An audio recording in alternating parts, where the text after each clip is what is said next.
Ikinalungkot ng COMELEC ang muling pagsalungat ng Korte Suprema sa desisyon ng ahensya kaugnay sa airtime limit. Para sa detalye, balitaan mo kami, Noel Perfecto.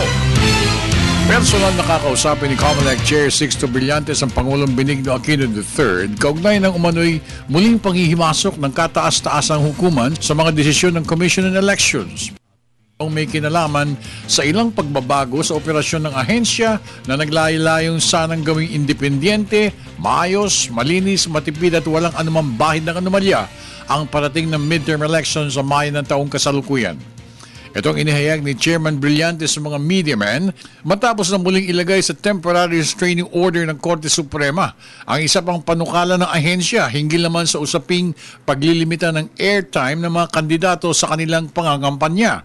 Ayon kay Chairman Sixto Brillantes, dismayado na siya sa palagiang panghihimasok ng Korte Suprema sa mga desisyon ng COMELEC, kung kaya't imumungkahin na nito sa Pangulo na maglagay na lang na umano ng bagong komisyonado na mga ngasiwa ng operasyon ng COMELEC sa parating na lokal at nasyonal na halalan. Nauna sa mga pangingialam umano ng Supreme Court ang paglalagay ng Team Buhay at Team Patay ng mga posters sa mga simbahan sa Kabisayaan, ang mainitang kontrobersiya sa halalan sa Cavite, at pangatlo, ang urong-sulong na ng Korte Suprema sa party list candidates na lalahok sa ikalawang automated elections sa Mayo. Para sa Telebisyon ng Bayan, ako naman si Noel Perfecto.